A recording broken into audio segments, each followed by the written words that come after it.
औरतों को काजल लगाने में भी बहुत ज़्यादा एहतियात करना चाहिए कि कुछ औरतें जो कुछ ऐसे श्रृंगार करती हैं वो सिर्फ फैशन के तौर पे करती हैं कि ये लोगों को दिखाने के लिए। आप हालात देखें उठा के कि कोई भी लड़की फैशन और काजल सुरमा कब करती है? ये जब करती है जब उसको किसी पार्टी में जाना हो, किसी फंक्शन में जाना हो, किसी शादी में जाना हो। घर पर आप उनकी हालत देखें तो बिल्कुल ऐसी होती है कि शौहर उनकी तरफ देखना भी पसंद नहीं कर रहा होता है। जैसे उनको बाहर जाना होगा तो अपने आप को खूब ज़्यादा संवार के और ज़ेब ज़ीनत के साथ बाहर निकलती हैं। ऐसी औरतों का कब्र में जो हाल होता है उसके ताल्लुक से मैं अर्ज़ कर दूं कि कब्र के अंदर रखने जब कोई भी गुनाहगार बंदा या बंदी, आका अलैहिस्सलाम ने फरमाया मैंने मेराज की रात ज़्यादातर औरतों को जहन्नम में देखा है बेपर्दगी की वजह से। किस बेपर्दगी की वजह से? कि वो खूब ज़्यादा सवर के और श्रृंगार करने के बाद लोगों में निकलती हैं। यहाँ तक कि परफ्यूम औरत को लगाने की इजाज़त नहीं है कि औरत परफ्यूम लगा के निकले जिससे मर्द उसकी तरफ अट्रैक्ट हो।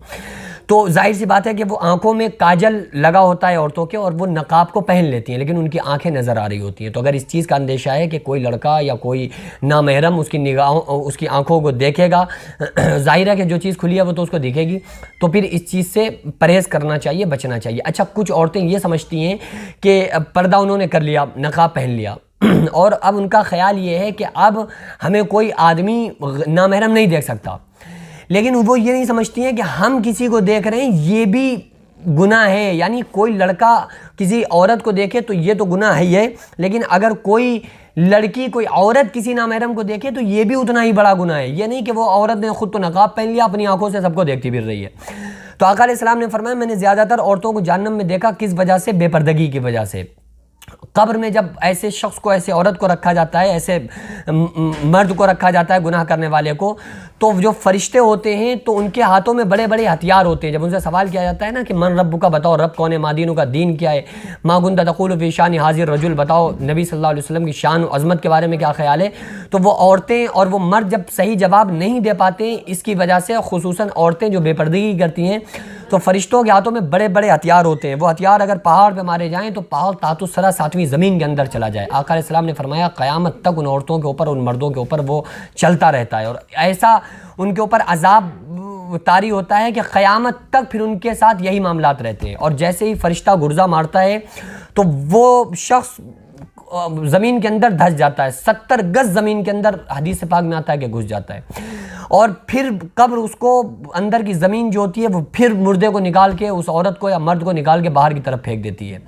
क्यों? और जैसे ही वो फिर उभर आता है और जो उसको चोट लगती है एक बार फरिश्ते के मारे जाने की वजह से, वो चोट उसकी फिर ठीक हो जाती है, वो फिर फरिश्ता उसको मारता है, फिर वो अंदर को घुस जाता है या औरत घुस जाती है। तो ये हाल उसका क़यामत तक चलता रहता है। फिर आका अलैहिस्सलाम फरमा रहे हैं कि फिर ज़्यादातर औरतों को मैंने जहन्नम में देखा है।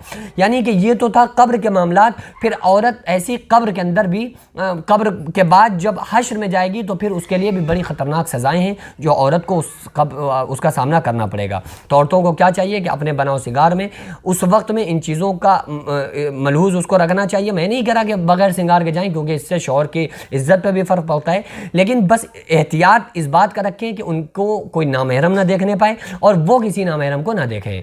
क्योंकि जाहिर सी बात है कि अगर हम दुनिया वालों को खुश करने में या अपने थोड़े से फैक्शन के लिए अल्लाह और उसके रसूल को नाराज़ कर देंगे, शरीयत का मजाक बनाएंगे, तो फिर खुदा की कसम हम अल्लाह की नज़र में गिर जाएंगे। और अल्लाह की नज़र में अगर इंसान एक मरतबा गिर गया, शरीयत को फॉलो नहीं उसने किया, तो फिर क़यामत के दिन और कब्र में उसके साथ बड़े ख़तरनाक मामलात होंगे। तो हम थोड़ी सी दुनिया के खातिर, थोड़े से बनाव सिंगार के लिए हम अल्लाह और रसूल को नाराज़ नहीं कर सकते।